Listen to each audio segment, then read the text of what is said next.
വളരെ നിറഞ്ഞ ഒരു സദസ്സ് തന്നെയാണ് ഇവിടെ ഇന്ന് നമുക്ക് ലഭിച്ചിരിക്കുന്നത്. ആൻഡ് അത് തന്നെ ഇന്ന് ഈ ഒരു സദസ്സിന്റെ ഭാഗമാകുവാനായി, ഈ ഒരു സംഭാഷണത്തിന്റെ ചർച്ചയുടെ ഭാഗമാകുവാനായി നമുക്കിപ്പം എത്തിച്ചേരുന്ന നമ്മളുടെ പ്രിയ നേതാക്കളോടുള്ള ഏവരുടെയും നമ്മുടെ ജനകീയ പിന്തുണ തന്നെയാണ് അത് കാണിക്കുന്നത്. With that let us go ahead to the next session. നമ്മുടെ സമിറ്റ് ഓഫ് ഫ്യൂച്ചറിൽ ഏറെ കാത്തിരുന്ന ഒരു സെഷൻ തന്നെയാണ് പൊളിറ്റിക്കൽ ട്രാൻസ്ഫോർമേഷൻസിന് വരുന്ന, അല്ലെങ്കിൽ ഒരു യങ്സ്റ്റേഴ്സ് എന്ന് പറയുന്നത് അത് ഭാവിയല്ല, പകരം നമ്മളുടെ പൊളിറ്റിക്സിൽ, രാഷ്ട്രീയത്തിൽ വരുന്ന വ്യതിയാനങ്ങളുടെ ഒരു പ്രേരണാ ശക്തി കൂടിയാണ്. അവരുടെ ഡിജിറ്റൽ ഇൻഫ്ലുവൻസിലൂടെ, അവരുടെ പാഷനിലൂടെ they are actually challenging the outdated system and they are voicing the advocacy, or they are advocating for the justice. So ഇത്തരത്തിൽ ഈ ഒരു പൊളിറ്റിക്കൽ ട്രാൻസ്ഫോർമേഷന്റെ മുൻനിരയിൽ നിൽക്കുന്ന 4 ജനകീയ നേതാക്കൾ നമുക്കിപ്പം എത്തിച്ചേർന്നിട്ടുണ്ട്. ഏറെ സ്നേഹത്തോടെ, ഏറെ ആദരവോടെ ഇവരെ ഓരോരുത്തരെയായി ഈ വേദിയിലേക്ക് ഞാൻ ക്ഷണിച്ചുകൊള്ളട്ടെ. With absolute respect, let me very humbly request the honorable speaker Mr. Apu John Joseph from the Indian Political Kerala Congress. Kindly join with us, please. ഇദ്ദേഹത്തെ പറ്റി കൂടുതലായി പറയുകയാണെന്നുണ്ടെങ്കിൽ അദ്ദേഹം ഒരു എഞ്ചിനീയർ ആയിരുന്നു. 2008 മുതൽ കൃഷിയും കൃഷി സംബന്ധമായ പ്രവർത്തനമായി കൈക്കൊണ്ടിരിക്കുന്ന ഒരു വ്യക്തി കൂടെയാണ്.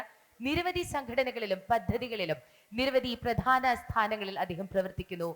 And let me quote a few of it. Samsthana Coordinator of Kerala Congress, the Honorable President of Kerala IT and Professional Congress, the respected Vice Chairman of Gandhiji Study Center and Secretary of Joman Joseph Charitable Trust. And it's our absolute privilege to be having here with us today. And now it's my privilege and distinct honor to be inviting onto the stage the Honorable Speaker, Mr. Sean George from the politician Bharatiya Janata party.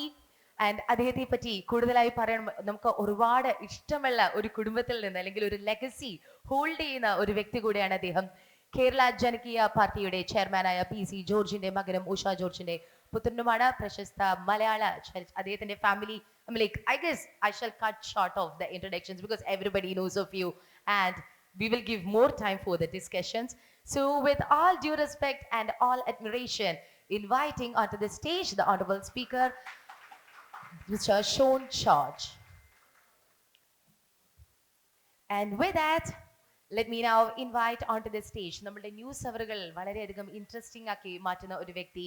ഏറ്റവും മികച്ച കംബാക്സിലൂടെ, ഏറ്റവും മികച്ച പ്രതികരണങ്ങളിലൂടെ ഒരുപാടധികം യുവാക്കളുടെ ഇഷ്ടം നേടിയെടുത്ത ഒരു വ്യക്തി, കേരള കോൺഗ്രസ് നേതാവായ, ജനകീയനായ നേതാവ് ശ്രീ സന്ദീപ് ജി വാര്യർ അവർ ഈ വേദിയിലേക്ക് ക്ഷണിച്ചുകൊള്ളുന്നു. Please join with us, sir.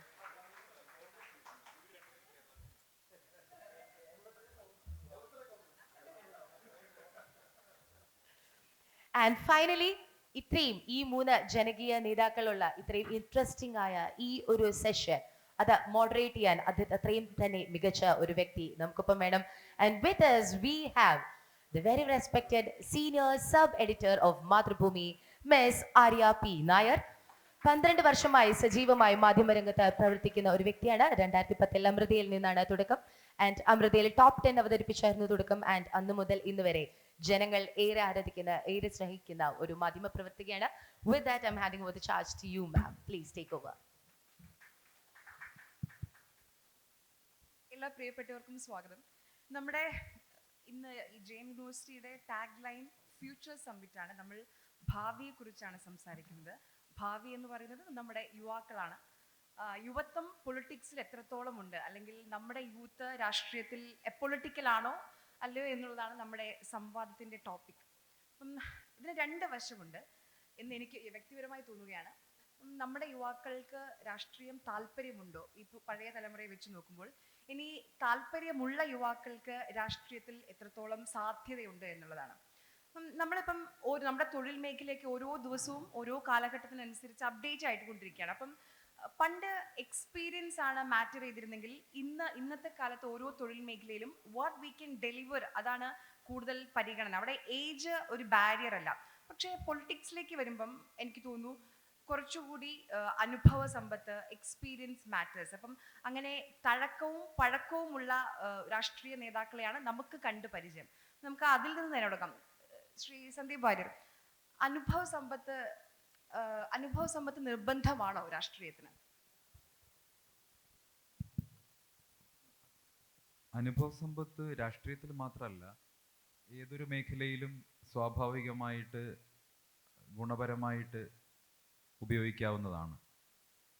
രാഷ്ട്രീയ പ്രവർത്തന രംഗത്ത് സ്വാഭാവികമായിട്ടും അനുഭവ സമ്പത്തുള്ള ഒരാൾക്ക് ആ, ഒട്ടേറെ കാര്യങ്ങളിൽ പ്രതികരണങ്ങളിൽ അവധാനതയുണ്ടാകും. സ്വാഭാവികമായിട്ട് കടന്നു വന്ന വഴികളിൽ നേരിട്ടിട്ടുള്ള ഒരുപാട് വെല്ലുവിളികൾ, പ്രയാസങ്ങൾ സ്വാഭാവികമായിട്ടും ആ, ഏതെങ്കിലും തരത്തിലുള്ള തെറ്റുകൾ സംഭവിച്ചിട്ടുണ്ടെങ്കിൽ അത് റെക്ടിഫൈ ചെയ്യാൻ സാധിക്കും. അതൊക്കെ നമ്മൾ അനുഭവ പരിചയത്തിൻ്റെ ഭാഗമായിട്ട് വരുന്നതാണ്. സ്വാഭാവികമായിട്ടും എക്സ്പീരിയൻസ് എപ്പോഴും നല്ലതാണ്. ആ, അങ്ങനെ എക്സ്പീരിയൻസ് ഉള്ള ആളുകൾക്കാണ്. എക്സ്പീരിയൻസ് എന്ന് പറയുന്ന സമയത്ത് പ്രായം കൊണ്ട് മാത്രമല്ല. ഇപ്പോൾ ഒരു പ്രായമുള്ള ഒരാൾ അദ്ദേഹത്തിൻ്റെ മാത്രം പ്രദേശത്ത് ഒതുങ്ങി നിന്നുകൊണ്ടുള്ള രാഷ്ട്രീയ പ്രവർത്തനം നടത്തുകയാണെങ്കിൽ ആ അനുഭവം കൊണ്ട് വലിയ കാര്യം ഉണ്ടാവുമെന്ന് എനിക്ക് തോന്നുന്നില്ല. അതിന് മറിച്ച് യാത്രകളും പ്രധാനമാണ്.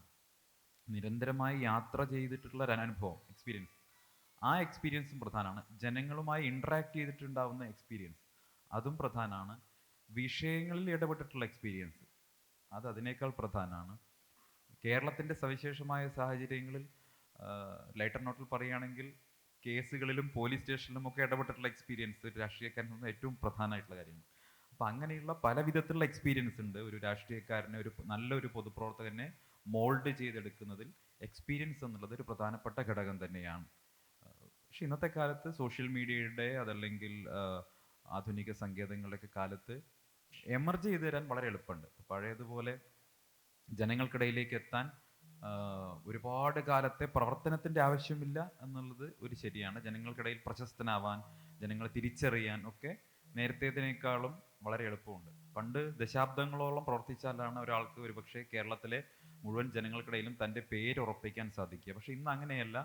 1-2 വർഷങ്ങളോ അല്ലെങ്കിൽ 5-6 വർഷങ്ങളോ എടുത്താൽ തന്നെ ജനങ്ങൾക്കിടയിലേക്ക് അദ്ദേഹത്തിൻ്റെ പേരെത്തിക്കുന്ന രീതിയിൽ പ്രവർത്തിക്കാൻ സാധിക്കും. അത് നല്ല രീതിയിലുമാകാം, മോശം രീതിയിലുമാകാം. എന്തായാലും അനുഭവം എന്നുള്ളത് ഏതൊരു മേഖലയിലും പ്രധാനമാണ്. രാഷ്ട്രീയത്തിലും അതുപോലെ തന്നെ പരമപ്രധാനമാണ് എന്ന് ഞാൻ വിശ്വസിക്കുന്നു.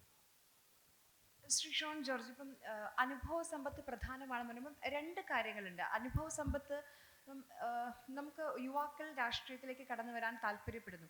നമ്മുടെ ഏത് യുവജന സംഘടന എടുത്താലും ഇപ്പോൾ ഒരു തെരഞ്ഞെടുപ്പ് വരുമ്പം അവർക്ക് സീറ്റ് കിട്ടില്ല. അവരുടെ ഏറ്റവും പ്രധാനപ്പെട്ട പരാതി അവരെ പരിഗണിക്കുന്നില്ല എന്നുള്ളതാണ്.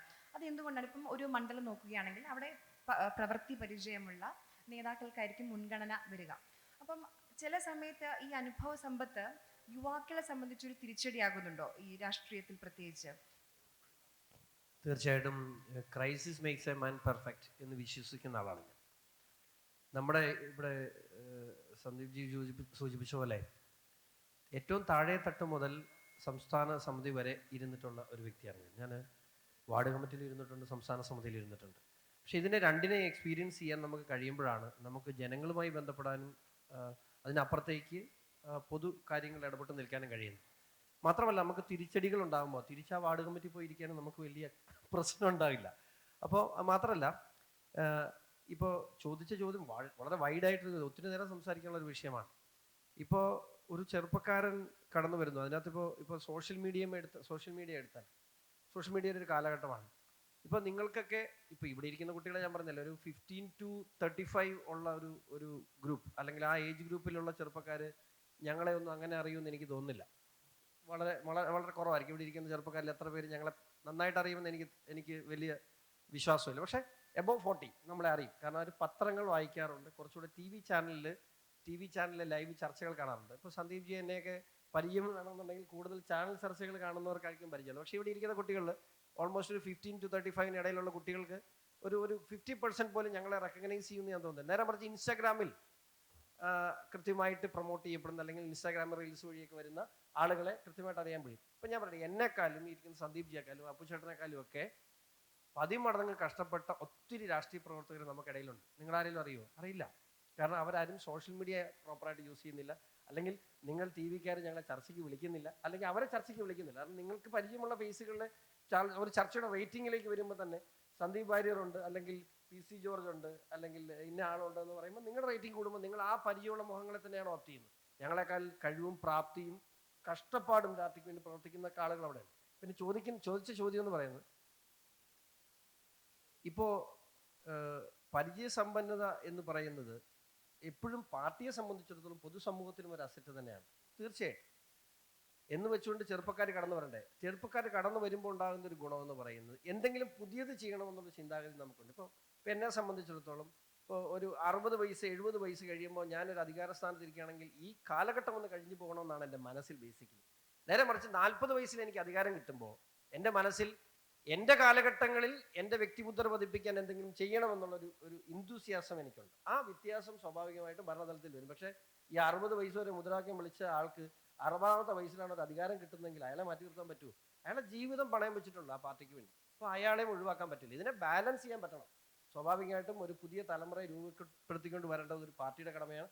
സോ എല്ലാ രാഷ്ട്രീയ പാർട്ടികളും, ഇന്ത്യ പാർട്ടി ഒന്നുമില്ല, ഇപ്പോൾ കോൺഗ്രസിലാണെങ്കിലും BJP-യിലാണെങ്കിലും CPM-ലാണെങ്കിലും ഒരു റിസർവേഷൻ വിദ്യാർത്ഥികൾ കൊടുക്കുന്നുണ്ട്. കഴിവുള്ള ആളുകൾ കയറി വന്നാൽ അവരെ അങ്ങനെയൊന്നും തടയാൻ കഴിയില്ല. പെട്ടെന്ന് കയറി വരും. ഇപ്പോൾ ഏത് പാർട്ടി എടുത്ത് നോക്കിയോ നല്ല രീതിയിൽ. പിന്നെ എത്രമാത്രം പൊളിറ്റിക്സിലേക്ക് എഫേർട്ട് ഇടാൻ പുതിയ തലമുറ തയ്യാറാകുന്നു എന്നുള്ളൊരു ചോദ്യം അവിടെ അവശേഷിക്കുകയാണ്. ശ്രീ അപ്പുജൻ, ഇപ്പോൾ ഇവർ രണ്ടുപേരും ഈ പരിചയ സമ്പത്തിനെ കുറിച്ച് പറഞ്ഞു. അപ്പം നമ്മുടെ ടോപ്പിക് എന്ന് പറയുന്നത് യുവാക്കൾ, യുവത്വം, രാഷ്ട്രീയത്തിൽ അവരുടെ സാധ്യതകളാണ്. അപ്പം നമ്മൾ ഈ യുവാക്കൾ എന്ന് പറയുന്ന ഒരു ഏജ് ഗ്രൂപ്പ് ഉണ്ട് ബേസിക്കലി. ലോകത്തിൽ വെച്ച് നോക്കുകയാണെങ്കിൽ എനിക്ക് തോന്നുന്നു ഏറ്റവും ചെറുപ്പമുള്ള രാജ്യങ്ങളിൽ ഒന്നാണ് ഇന്ത്യ.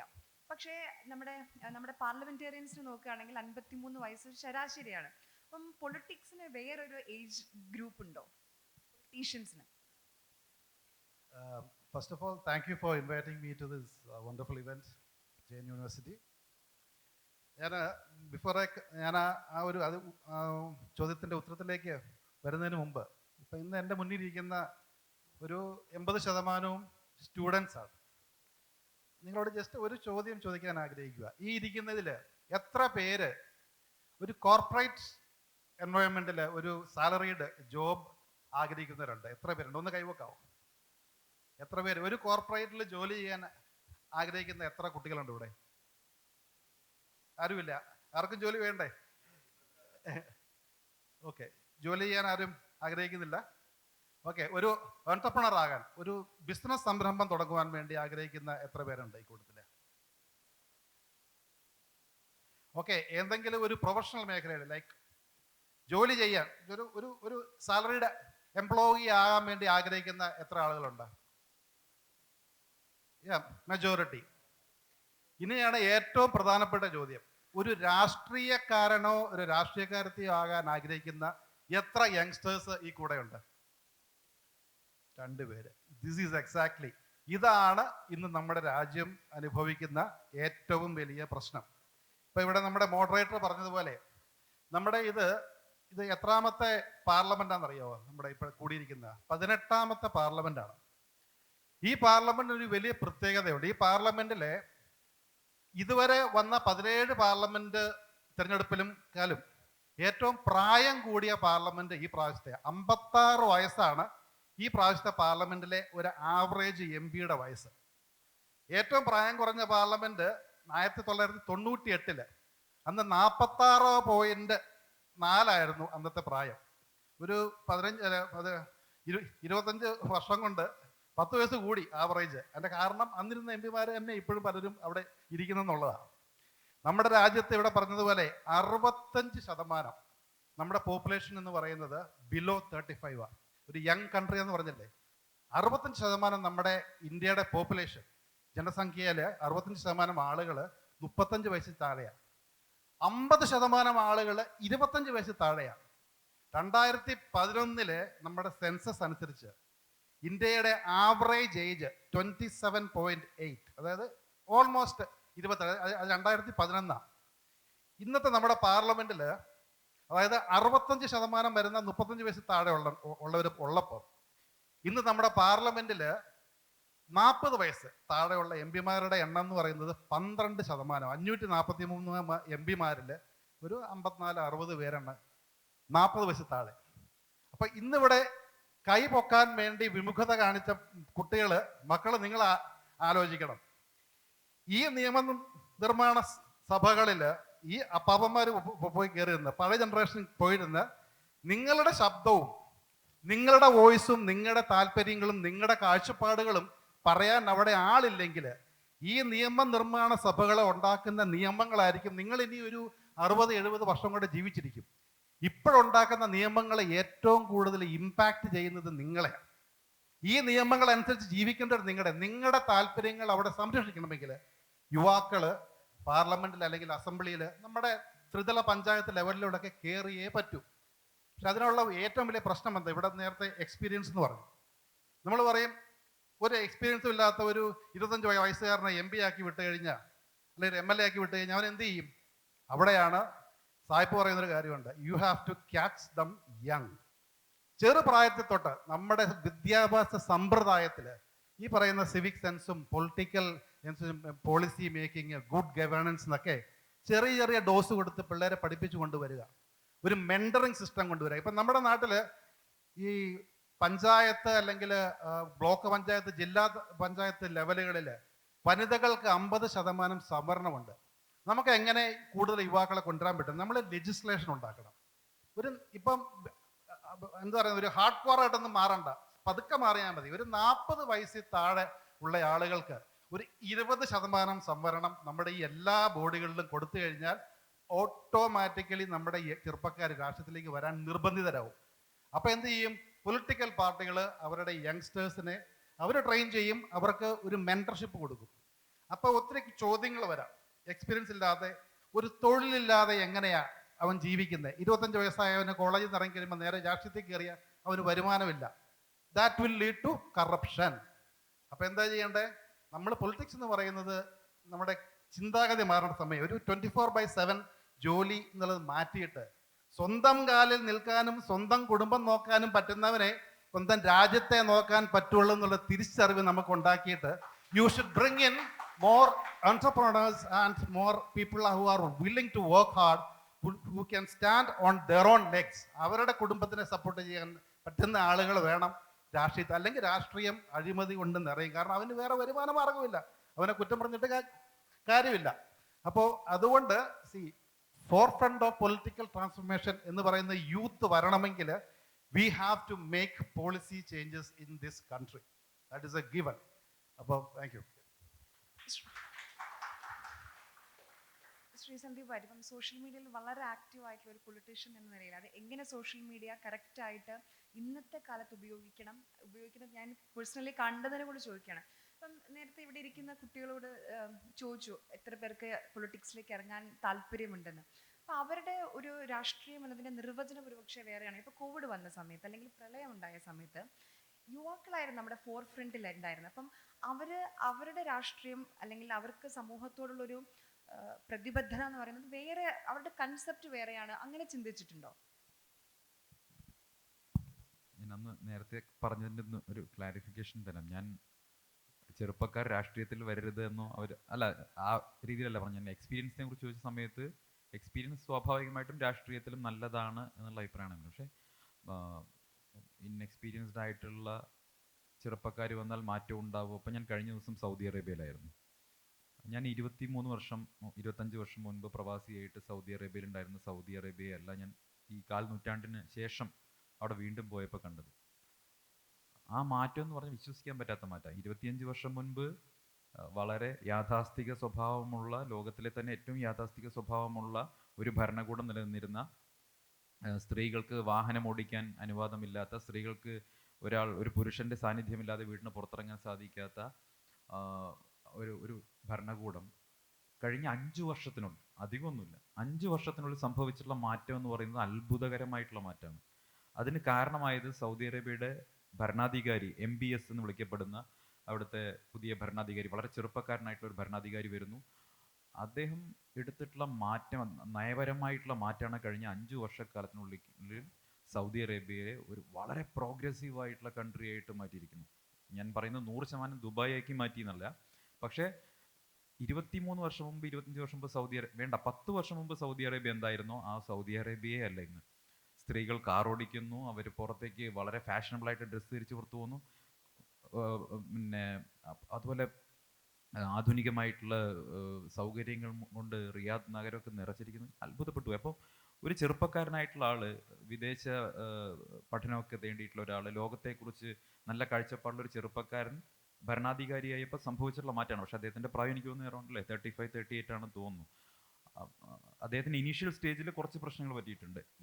ഒരു ഗ്ലോബൽ പൊളിറ്റിക്സിലൊക്കെ അദ്ദേഹത്തിൻ്റെ ഇടപെടലിൽ ചില പ്രശ്നങ്ങളൊക്കെ ഉണ്ടായിരുന്നു. പക്ഷേ പിന്നീട് അദ്ദേഹം കഴിഞ്ഞ 5-6 വർഷത്തിനുള്ളിൽ കൊണ്ടുവന്നിട്ടുള്ള മാറ്റം ഒരു രാജ്യത്തെ എങ്ങനെ മാറ്റി എന്നുള്ളത് വളരെ പ്രധാനപ്പെട്ട. നമ്മുടെ രാജ്യത്തും അതിന് ഒട്ടേറെ ഉദാഹരണങ്ങളുണ്ട്. ഇപ്പം രാജീവ് ഗാന്ധി പ്രധാനമന്ത്രിയായ കാലഘട്ടം നമ്മുടെ രാജ്യത്തെ കണ്ടില്ല, ചെറുപ്പക്കാർക്ക് ഏറ്റവും കൂടുതൽ പ്രാതിനിധ്യം കിട്ടിയിട്ടുള്ള ഒരു കാലഘട്ടമാണ് രാജീവ് ഗാന്ധി പ്രൈം മിനിസ്റ്റർ ആയ സമയത്ത്. അദ്ദേഹത്തെക്കുറിച്ച് എതിരാളികൾ എന്തൊക്കെ പറഞ്ഞാലും ആ 5 വർഷം ഇന്ത്യക്ക് സംഭവിച്ചിട്ടുള്ള ഒരു ടെക്നോളജിക്കൽ അപ്ഗ്രേഡ് എന്ന് പറയുന്നത് അത്ഭുതകരമായിരുന്നു. അന്നത്തെ കാലത്ത് ട്രങ്ക് കോൾ മാത്രം ചെയ്തിരുന്ന ഒരു രാജ്യത്തെ ടെലികോം വിപ്ലവം കൊണ്ടുവന്നത് രാജീവ് ഗാന്ധിയുടെ സാം പിത്രോഡയെ കൊണ്ടുവന്ന് രാജ്യത്തൊരു ടെലികോം വിപ്ലവം ഉണ്ടാക്കാൻ രാജീവ് ഗാന്ധി കാണിച്ചിട്ടുള്ള ഒരു മനസ്ഥിതി ഉണ്ടല്ലോ. അതല്ലെങ്കിൽ ആധുനികമായിട്ടുള്ള അന്നത്തെ കാലത്ത് ഏറ്റവും പഴയ കാറുകൾ മാത്രം ഓടിയുന്ന ഇന്ത്യയിൽ പുതിയ കാറുകൾ ഉണ്ടാവണം, പുതിയ വാഹനങ്ങൾ ഉണ്ടാകണം. അതൊക്കെ അന്നത്തെ സമയത്ത് ഒരു വലിയ തോട്ടാണ്, ഒരു റെവല്യൂഷണറി ആയിട്ടുള്ള തോട്ടാണ്. ഇതൊക്കെ ഉണ്ടാവാൻ സാധിച്ചത് ഒരു യങ് ആയിട്ടുള്ള ഒരു പ്രൈം മിനിസ്റ്റർ ഇന്ത്യക്ക് വന്നപ്പോഴാണ്.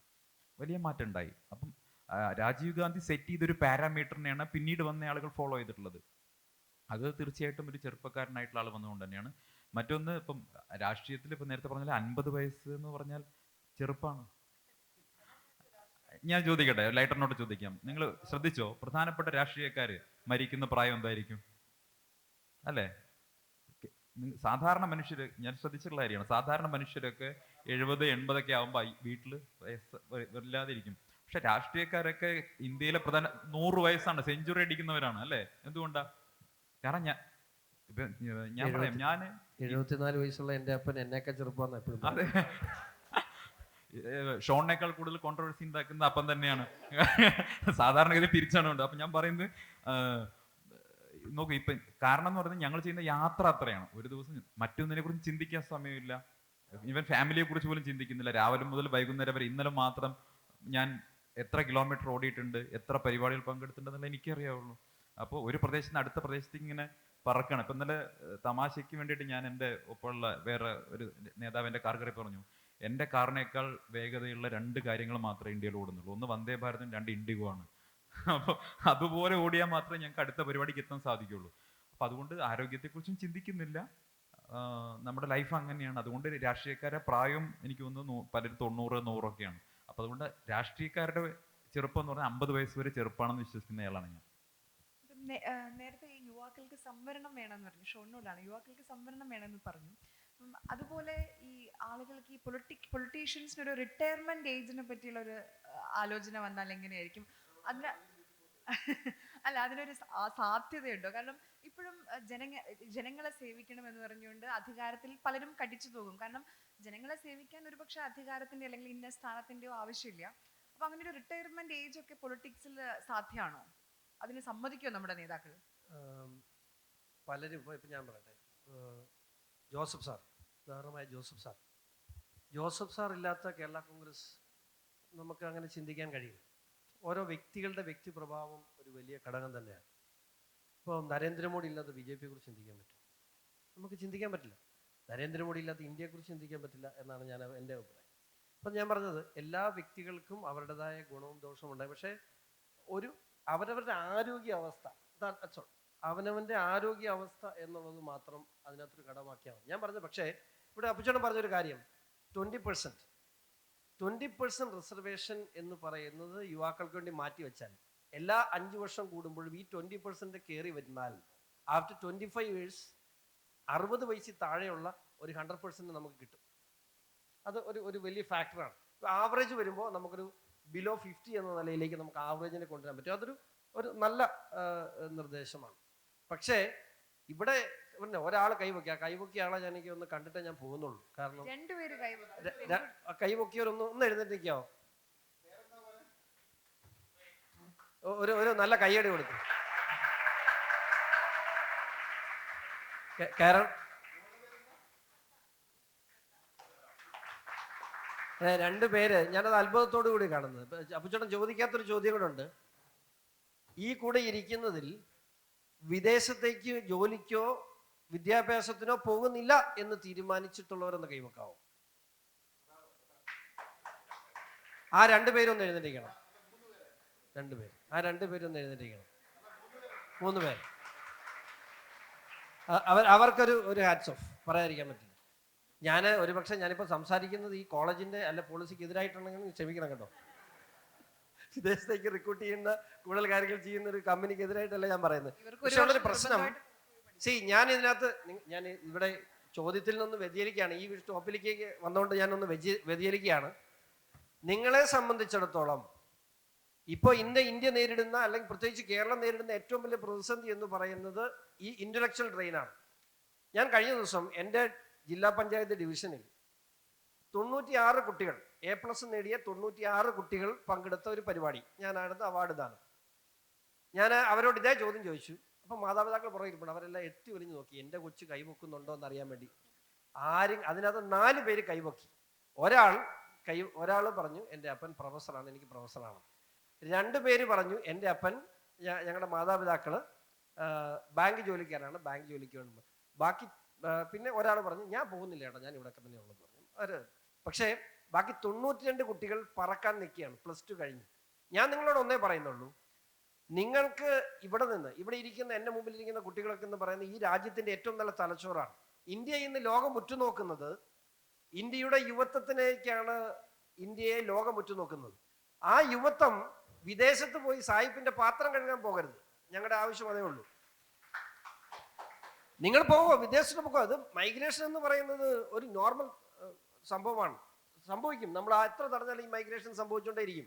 പക്ഷെ ആ മൈഗ്രേഷൻ നിങ്ങൾ പോകുന്നത് നിങ്ങൾ സ്കിൽഡ് ലേബേഴ്സായി, അല്ലെങ്കിൽ നിങ്ങൾ വിദ്യാഭ്യാസപരമായി നല്ല രീതിയിൽ എത്തിയിട്ട് അങ്ങോട്ട് പോകണം. അല്ലാതെ ഇവിടുന്ന് +2 കഴിഞ്ഞിട്ട് അവിടെ സാഹിബിന്റെ ഞാൻ പറഞ്ഞ ഈ 92 കുട്ടികളിൽ മിനിമം 10 പേര് സിവിൽ സർവീസ് ട്രൈ ചെയ്യും, മിനിമം ഒരു 20 പേര് MBBS ട്രൈ ചെയ്യും.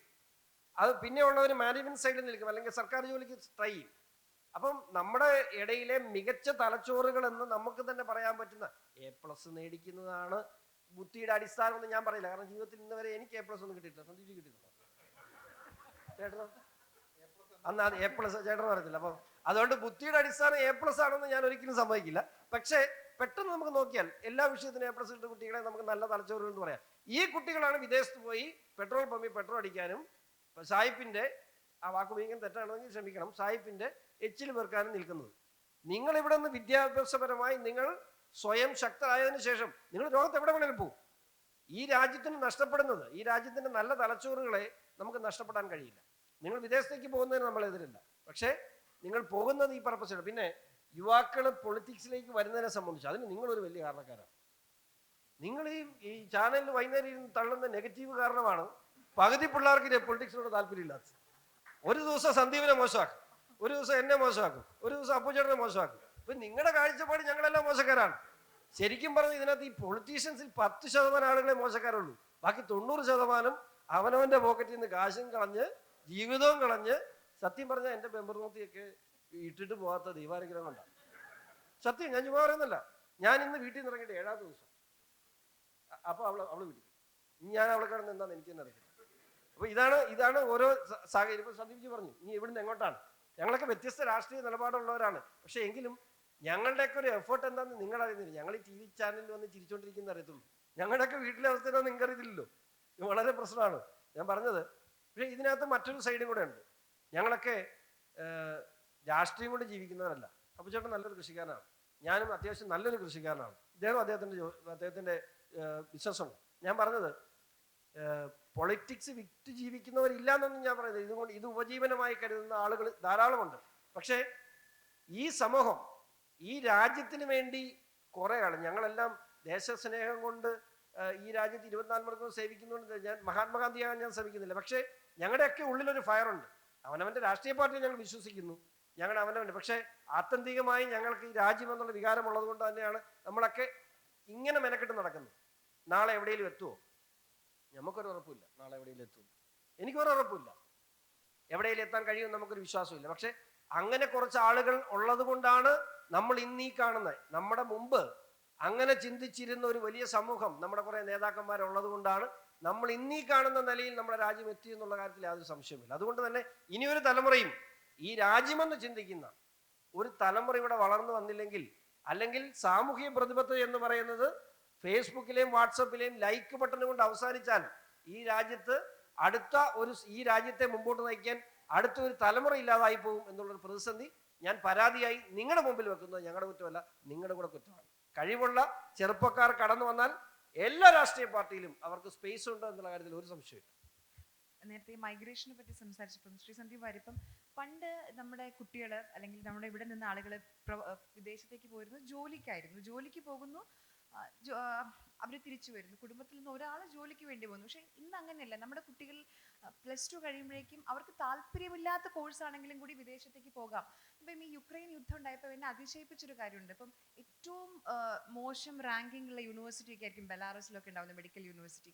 ഏകദേശം 1,00,000-ഓളം മലയാളികളെയാണ് അവിടെ കുടുങ്ങി കിടന്ന് നമുക്ക് ഇങ്ങോട്ട് തിരിച്ചു കൊണ്ടുവരേണ്ടത്. അപ്പം അവർ റാങ്കിങ് നോക്കുന്നില്ല. പക്ഷെ എങ്ങനെയെങ്കിലും ഇവിടെ നിന്ന് പോയാൽ മതി, ഇപ്പം പണ്ടൊക്കെ സർക്കാർ ജോലിയാണ് കല്യാണത്തിന് ഒരു ഫാക്ടറിയിൽ. ഇപ്പം സ്ഥിരം PR ഉണ്ട്. അത് ഏത് കൺട്രി ആണെങ്കിലും ശരി, സ്ഥിരം PR ഒരു ക്വാളിഫിക്കേഷനായി മാറിയിട്ടുണ്ട്. അപ്പോൾ എന്തുകൊണ്ടായിരിക്കും യുവാക്കൾക്ക് ഇവിടെ വേണ്ട, എങ്ങനെയെങ്കിലും ഒന്ന് പുറത്തേക്ക് പോയാൽ മതി എന്നുള്ളൊരു തോട്ട് വരുന്നത്? ഇതിൽ ഷോൺ പറഞ്ഞ ചില കാര്യങ്ങളിൽ എനിക്ക് യോജിപ്പുണ്ട്. ചില കാര്യങ്ങളിൽ ഇപ്പം അദ്ദേഹം ആവശ്യപ്പെട്ട ചില കാര്യങ്ങളിൽ പറഞ്ഞ് ശരിയാണെങ്കിൽ പോലും അവരുടെ ചില പ്രശ്നങ്ങളും അതിലുണ്ട്. ഇപ്പോൾ ഉദാഹരണത്തിന്, നിങ്ങളെല്ലാവരും മൈഗ്രേറ്റ് ചെയ്യരുത് എന്ന് പറഞ്ഞാൽ ഈ ജെയിൻ യൂണിവേഴ്സിറ്റി ക്യാമ്പസിനപ്പുറം വരെ ഈ കോഴ്സ് കഴിഞ്ഞ് ഇറങ്ങിക്കഴിഞ്ഞാൽ അവർക്ക് ഇവിടെ എലിജിബിൾ ആയിട്ടുള്ള ജോലി കിട്ടാനുള്ള എന്ത് ഓപ്പർച്യൂണിറ്റിയാണ് ഇവിടുത്തെ രാഷ്ട്രീയക്കാർ ഉണ്ടാക്കിയത് എന്ന ചോദ്യം തിരിച്ചു വരും. ഇവിടുന്ന് പുറത്തോട്ട് ഇറങ്ങിക്കഴിഞ്ഞാൽ അവർ പഠിച്ച കോഴ്സിനനുസരിച്ചുള്ള ജോലി കിട്ടാനുള്ള എന്ത് സാഹചര്യമാണ് കേരളത്തിലുള്ളത്? അണ്ടർ എംപ്ലോയ്മെൻ്റ് ആണ്. ഇവിടെ എനിക്ക് തോന്നുന്നത് നിയമസഭയ്ക്കകത്ത് തന്നെ പറഞ്ഞിട്ടുള്ള ചില കാര്യങ്ങളിൽ എനിക്ക് തോന്നുന്നത് MBA പഠിച്ചിറങ്ങിയിട്ടുള്ള ഒരു കുട്ടിക്ക് കേരളത്തിൽ കിട്ടുന്ന സാലറി എന്ന് പറഞ്ഞാൽ 15,000 രൂപയാണ്. 15,000 രൂപയ്ക്ക് കൊച്ചിയിൽ ഇവരെങ്ങനെ ജീവിക്കും? അപ്പോൾ പിന്നെ നമ്മൾ മൈഗ്രേറ്റ് ചെയ്യണമെന്ന് കുട്ടികൾ വിചാരിച്ചാൽ നമുക്കത് കുറ്റം പറയാൻ പറ്റില്ല. അത് ഇവിടുത്തെ ഒന്നാമത്തെ കാര്യം. 2, എനിക്ക് തോന്നുന്നത് സെൻറ്റർ ഫോർ പോളിസി റിസർച്ചും അതുപോലെ തന്നെ കഴിഞ്ഞ ലോക കേരള സഭയ്ക്കും ഇത് സംബന്ധിച്ച് മൈഗ്രേഷൻ സംബന്ധിച്ച് വലിയൊരു പഠനം നടന്നിട്ടുണ്ട്. ആ പഠനത്തിന് റിപ്പോർട്ടും പ്രസിദ്ധീകരിച്ചിട്ടുണ്ട്.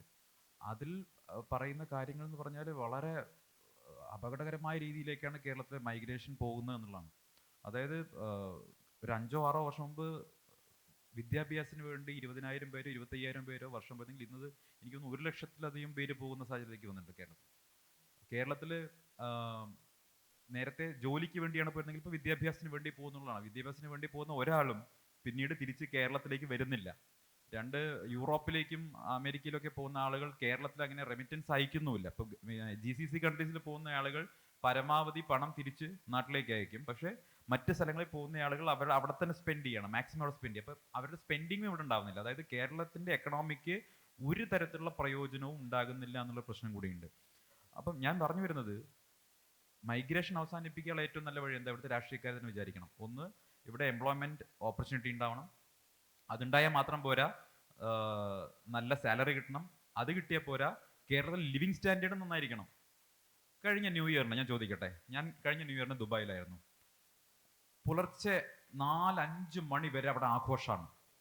ജനുവരി 1-ാം തീയതി ആ രാജ്യത്തെ ഗവൺമെൻറ് അവിടെ അവധി കൊടുത്തിരിക്കുകയാണ്. 30-ാം തീയതി രാത്രി അടിച്ചു പൊളിക്കട്ടെ എന്നാണ് വിചാരിച്ചിരിക്കുന്നത്. പക്ഷേ കേരളത്തിലോ? ഡിസംബർ 30-ാം തീയതി കേരളത്തിലെ പോലീസ് നിങ്ങളോട് ചെയ്തതെന്താ? അല്ലേ, 10 മണിക്ക് കടപൂട്ടി പോകാൻ പറഞ്ഞില്ലേ? 10 മണിക്ക് ന്യൂ ഇയർ, ഡിസംബർ 31 രാത്രി 10 മണിക്ക് ന്യൂ ഇയർ ആഘോഷം അവസാനിപ്പിക്കുന്ന ഒരു സ്ഥലത്ത് ഈ കുട്ടികൾ നിൽക്കാൻ ആഗ്രഹിക്കുമോ? മിനിമം അതിനുള്ള അർഹതയെങ്കിലും ഇവിടുത്തെ കുട്ടികൾക്കില്ലേ ന്യൂ ഇയർ ആഘോഷിക്കാൻ? കേരളം ഇതുപോലത്തെ ഒരു സ്ഥലമായിട്ട് മാറ്റിയതാരാ? ഇനി പുറത്തോട്ട് ഇറങ്ങിക്കഴിഞ്ഞാൽ മുടിയൊന്ന് നീട്ടി വളർത്തിക്കഴിഞ്ഞാൽ അപ്പാവൻ കഞ്ചാവാ? പോലീസിന്റെ ഉപദ്രവം. പുറത്തോട്ട് ഇറങ്ങിക്കഴിഞ്ഞാൽ ബൈക്കിൽ പോകുന്ന സമയത്ത് അല്ലേ, പുതിയൊരു മോഡൽ ബൈക്ക് കണ്ടു കഴിഞ്ഞാൽ അതൊന്ന് മോഡിഫൈ ചെയ്തിട്ടുണ്ടെങ്കിൽ അപ്പോൾ പോലീസുകാരൻ്റെ ഉള്ളിൽ ആദർശം കൊണ്ട് ഉയരും. അതേ സമയത്ത് ഒരു രാഷ്ട്രീയക്കാരൻ അവൻ്റെ കാറിൽ എല്ലാ മോഡിഫിക്കേഷനും ചെയ്ത് മുഴുവൻ വിൻഡോസും മറച്ചു വെച്ച് പോയാൽ ഒരാളും കൈ കാണിക്കാൻ ധൈര്യപ്പെടില്ല. ഇതെല്ലാം ഉള്ളൊരു നാട്ടിൽ ഇവിടുത്തെ യുവാക്കൾ ഇത്രത്തോളം യുവാക്കളെ ദ്രോഹിക്കുന്ന മറ്റൊരു സ്ഥലം ഉണ്ടെന്ന് എനിക്ക് തോന്നുന്നില്ല. കേരളത്തെ പോലെ. കേരളത്തിന് ഇതേ ആളുകൾക്ക് കോയമ്പത്തൂരിൽ പോയി കഴിഞ്ഞാലും ബാംഗ്ലൂരിൽ പോയി കഴിഞ്ഞാലും അവർക്ക് സുന്ദരമായിട്ട് ന്യൂ ഇയർ ആഘോഷിക്കാം. ഇവിടുത്തെ സൊസൈറ്റിയുടെ പ്രശ്നമുണ്ട്. 10 മണിക്ക് ശേഷം പാട്ടൊന്ന് ഉറക്കം വെച്ച് കഴിഞ്ഞാൽ അടുത്ത വീട്ടിലാളെ പോലീസിനെ വിളിക്കും, അല്ലേ? ലോകത്തെ മുഴുവൻ ബീവറേജസിന്റെ ഔട്ട്ലെറ്റും തുറന്നു വെച്ച് ആ ബീവറേജസിന്റെ ഔട്ട്ലെറ്റ് അല്ലെങ്കിൽ ബാറിന്റെ പുറത്തോട്ട് ഇറങ്ങിക്കഴിഞ്ഞാൽ കൈ കാണിക്കാൻ മീറ്ററുമായിട്ട് പോലീസുകാരെ നിൽക്കുന്നുണ്ടാവും. ഇതെന്ത് സ്ഥലം? കുറച്ചുകൂടി ലിബറൽ ആവണം. ലോകത്ത് വളരെ ഒത്തോറിറ്റേറിയൻ ആയിട്ടുള്ള ഗവൺമെന്റുകൾ നിൽക്കുന്ന രാജ്യത്തെ കാര്യം ഞാൻ ഉദാഹരണം പറഞ്ഞത്. ഞാൻ അങ്ങനെ ചെയ്യുന്നയാളല്ല. പക്ഷേ കേരളം പോലെ പുരോഗമന സമൂഹം എന്ന് വിളിക്കപ്പെടുന്ന ഒരു സ്ഥലത്ത് യുവാക്കൾക്ക് അവരുടെ യുവത്വത്തോടെ ജീവിക്കാനുള്ള ഒരു അവകാശവും കൊടുക്കാത്ത ഒരു ഭരണകൂടം നിൽക്കുന്നു. നിങ്ങൾ മിനിമം ആലോചിച്ച് നോക്ക്. ഒരു ടൂറിസ്റ്റ് ബസ് അപകടത്തിൽപ്പെട്ട് ഉടനെ ചെയ്തത് എന്താ? എല്ലാ ടൂറിസ്റ്റ് ബസ്സുകളും വെള്ള പെയിന്റ് അടിക്കണം എന്ന് പറഞ്ഞു. എന്തൊരു സ്ഥലം ഇത്! ആ ടൂറിസ്റ്റ് ബസ്സിന്റെ ഉള്ളിൽ കുട്ടികൾ ഒരു ടൂർ പോയി കഴിഞ്ഞ് ഉറക്ക പാട്ട് വെച്ച് ഡാൻസ് കളിച്ചാൽ അപ്പോൾ പ്രശ്നമാണ്. ഇതൊക്കെ കേരളത്തിൽ പ്രശ്നം. അപ്പൊ ഇവിടെ ആളുകൾ നിൽക്കണം എന്ന് പറഞ്ഞുകൊണ്ട് മാത്രം കാര്യമില്ല. ഇവിടെ നിൽക്കാൻ യുവാക്കൾക്ക് പറ്റുന്ന സാഹചര്യം കൂടി ഉണ്ടാക്കി കൊടുക്കണം. പ്രത്യേകിച്ച് അവരുടെ യുവത്വത്തിനെ ആഘോഷിക്കാൻ വിടണം. യുവത്വം ആഘോഷിക്കാനുള്ളതാണ്. യുവത്വത്തെ കാണുമ്പോൾ വല്ലാത്ത രീതിയിലുള്ളൊരു എന്താ പറയുക, തന്ത വൈപടിക്കുന്ന ഒരു സർക്കാരാണ് കേരളത്തിലുള്ളത് എന്ന് പറയാറുള്ളത്. അതുകൊണ്ട് ഞാൻ എന്തായാലും ഞങ്ങളെപ്പോലുള്ള ആളുകൾ നല്ല രാഷ്ട്രീയ, ഇപ്പൊ ഞാൻ കോൺഗ്രസ് പാർട്ടിയിലുള്ളത്, എനിക്കറിയാം ഷാഫി, രാഹുൽ, എന്താ പറയാ, അതിനുള്ളിൽ പോകുന്ന സമയത്താണ് മറ്റ് രാഷ്ട്രീയ പാർട്ടികളുടെ തന്തവൈബിനെ കുറിച്ച് എനിക്ക് തന്നെ ബോധ്യപ്പെടുന്നത്. ഞാൻ നേരത്തെ പറഞ്ഞിട്ടുണ്ട്, ബാലൻ സിനിമ റിലീസായ കാലത്ത് ബസ് കിട്ടാത്ത ഒരുപാട് പേരിരിക്കുന്ന പാർട്ടി ഓഫീസുകൾ കേരളത്തിലുണ്ട്. അതൊന്ന് മാറണം. അതാണ് എൻ്റെ ആഗ്രഹം. ഇത് ഞാനൊന്ന് ഇതിലേക്കൊന്ന് ആഡ് ചെയ്യാം. ഈ സന്ദീപ് പറഞ്ഞ അതേ വിഷയമാണ്. എന്തുകൊണ്ടാണ് കേരളത്തിൽ ഇങ്ങനെയുള്ള പോളിസികൾ നിൽക്കുന്നത്? നേരത്തെ ഞാൻ പറഞ്ഞ പോലെ യുവാക്കൾ ഭരണത്തിൽ കയറാത്തതിന്റെ കുഴപ്പമാണ്. ഞാൻ പറഞ്ഞല്ലോ, ഈ ഭരണകൂടം ഉണ്ടാക്കുന്ന, ഇദ്ദേഹം പറഞ്ഞു തന്ത വൈബ്, ഞാൻ നേരത്തെ പറഞ്ഞ കാർന്നോന്മാരെന്നാ പറഞ്ഞത്, ആ ഒരു വൈബിൽ നിൽക്കുന്ന ആളുകൾ ഇവിടെ നിയമനിർമ്മാണം നടത്തുമ്പം ഇതായിരിക്കും ഫലം. അതുകൊണ്ട് തന്നെയാണ് പറയുന്നത്, യുവജനങ്ങള് നമ്മുടെ ഭരണ സംവിധാനത്തിലും നമ്മുടെ നിയമനിർമ്മാണ സഭയിലും എത്തിക്കഴിഞ്ഞാൽ ഇതിന് തീർച്ചയായിട്ടും മാറ്റമുണ്ടാവും. ഒരു സൈഡ് നോട്ടും കൂടെ, ഞാൻ എന്തുകൊണ്ടാണ് യുവാക്കൾ വരുന്നതെന്ന് കഴിഞ്ഞ വർഷം ചെറുതായിട്ട് പറഞ്ഞു. ഒരു കാര്യം കൂടെ പറഞ്ഞോട്ടെ. ഇപ്പോഴത്തെ യുവാക്കൾ എന്ന് പറഞ്ഞാൽ, നമ്മുടെ ഇപ്പോഴത്തെ ലൈഫ് എന്ന് പറഞ്ഞാൽ ഭയങ്കര പേസാണ്. ഓരോ ദിവസവും AI വന്നു, AIക്കകത്ത് ChatGPT വന്നു, ഇപ്പൊ ChatGPTനെ എല്ലാം മുക്കിക്കൊണ്ട് ഡീപ് സീക്ക് വന്നു. അങ്ങനെയുള്ള ഈ കാലഘട്ടത്തിൽ, ഈ മാറുന്ന കാലഘട്ടത്തിൽ പുതിയ ടെക്നോളജിയുമായിട്ട് എക്സ്പോഷർ ഉള്ളതും പുതിയ ടെക്നോളജി അഡാപ്റ്റ് ചെയ്യാനും അഡോപ്റ്റ് ചെയ്യാനുള്ള വില്ലിങ്നെസ് ഇവിടുത്തെ യുവത്വത്തിനേ ഉള്ളൂ. 60 വയസ്സായ ഒരു രാഷ്ട്രീയക്കാരനടുത്ത് ChatGPT എന്നോ അല്ലെങ്കിൽ പുതിയ AI എന്ന് പറഞ്ഞു കഴിഞ്ഞാൽ അദ്ദേഹം കണ്ണു വിഴിച്ചിരിക്കും. അപ്പം ഈ പുതിയ എമർജിങ് ടെക്നോളജീസ് നമ്മുടെ സമൂഹത്തിലേക്ക് കൊണ്ടുവരാനും ഈ യുവാക്കളുടെ ഒരു സാന്നിധ്യം ആവശ്യമാണ്. അപ്പം അത് മാത്രമല്ല, ഈ 60 വയസ്സ് വരെ ജീവിച്ച ഒരാൾക്ക് അങ്ങേരുടെ ലൈഫ് എക്സ്പീരിയൻസ് മുഴുവൻ ഒരു വലിയ ഭാണ്ഡക്കെട്ടായിട്ട് ഒരു പാഴ്സലായിട്ട് പുറത്ത് കിടക്കുക. നിങ്ങളൊക്കെ ചെറുപ്പക്കാരാണ്. നിങ്ങളൊക്കെ പുതിയ പുതിയ കാര്യങ്ങൾ കാണുമ്പം പെട്ടെന്ന് അത് അബ്സോർബ് ചെയ്യും, അതിനെക്കുറിച്ച് മനസ്സിലാക്കും. You are willing to change, but they are not. ആ ചേഞ്ച് സമൂഹത്തിൽ കൊണ്ടുവരുവാൻ, for that future transformation, we need people like you in politics. So please think about it. Thank you. Youth ആണ് നമ്മുടെ ടോപ്പിക്. നമുക്ക് എനിക്ക് തോന്നുന്നു ഇവിടെ ഓഡിയൻസിൽ എല്ലാവരും ചെറുപ്പക്കാരാണ്. അപ്പൊ അവർക്ക് ചോദിക്കാനുണ്ടെങ്കിൽ അതിഥികളോട് അതിന്റെ സമയത്തിലേക്ക് പോവാം. ആർക്കെങ്കിലും ഒന്നും ചോദിക്കാനില്ലേ? ആർക്കും ഇത് തന്നെയാ കുഴപ്പം. നിങ്ങൾക്ക് ചോദ്യങ്ങളില്ല. നിങ്ങൾക്ക് ചോദ്യങ്ങളുണ്ട്, പക്ഷെ നിങ്ങൾ ചോദിക്കില്ല. ചോദ്യം ഉണ്ടെന്നേ ഇഷ്ടംപോലെ എല്ലാവരുടെ മുഖത്ത് ചോദിച്ചിട്ടുമായിട്ടിരിക്കും എല്ലാവരും. ആർക്കും ഒന്നും ചോദിക്കാനില്ല. So let's leave the hesitation. എന്തെങ്കിലും ചോദ്യം ഉണ്ടെന്നുണ്ടെങ്കിൽ ദയവ് ചെയ്ത് എഴുന്നേറ്റ് നിൽക്കുക. I'm pretty sure that നമുക്ക് ഇങ്ങനെ ഒരു ഓപ്പർച്യൂണിറ്റി ചിലപ്പോൾ ഇനി വേറൊരിക്കൽ കിട്ടണമെന്നുമില്ല. So make the best use of the opportunity. Voice your questions, voice your concerns. ഇത് TV കാണുമ്പോൾ നിങ്ങൾക്ക് സന്ദീപിനോടും ഷോണിനൊന്നും ചോദ്യം ചോദിക്കാൻ പറ്റത്തില്ല. ഇപ്പൊ പെട്ടെന്ന് ഗോൾഡൻ ഓപ്പർച്യൂണിറ്റി, എന്ത് വേണം ചോദിക്കാം, അവർ ഉത്തരം പറയും. എല്ലാവരും എല്ലാ ആശയം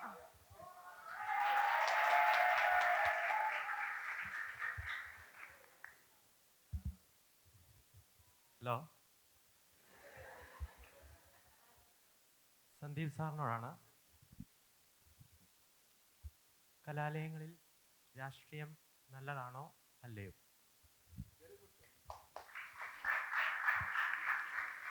കലാലയം എന്ന് പറയുന്ന സമയത്ത് 2 തരത്തിലുണ്ടല്ലോ. 18 വയസ്സിന് താഴെയുള്ള കുട്ടികൾ പഠിക്കുന്ന സ്ഥലങ്ങളിൽ രാഷ്ട്രീയം വേണോ, സ്കൂൾ രാഷ്ട്രീയം, അത് വേണ്ടതില്ല എന്നുള്ളതാണ് എൻ്റെ അഭിപ്രായം. പക്ഷേ 18 വയസ്സായി കഴിഞ്ഞാൽ ഇന്ത്യയിൽ എല്ലാവർക്കും വോട്ട് ചെയ്യാൻ അവകാശമുണ്ട്.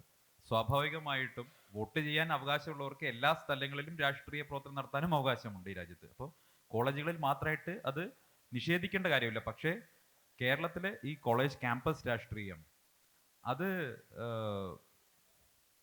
ആ വിദ്യാർത്ഥി സംഘടനകൾ കൂടി ആത്മപരിശോധന നടത്തണം. നല്ല ക്രിയാത്മകമായിട്ടുള്ള ചർച്ച നടത്തുന്ന ഇടങ്ങളായിട്ടും അല്ലെങ്കിൽ ജനാധിപത്യത്തെ കുറിച്ചുള്ള നല്ല സംവാദങ്ങൾ നടത്തുന്ന ഇടങ്ങൾ. കാലിക്കറ്റ് യൂണിവേഴ്സിറ്റി പോലെ ആകരുത് എന്നാണ് പറഞ്ഞത്.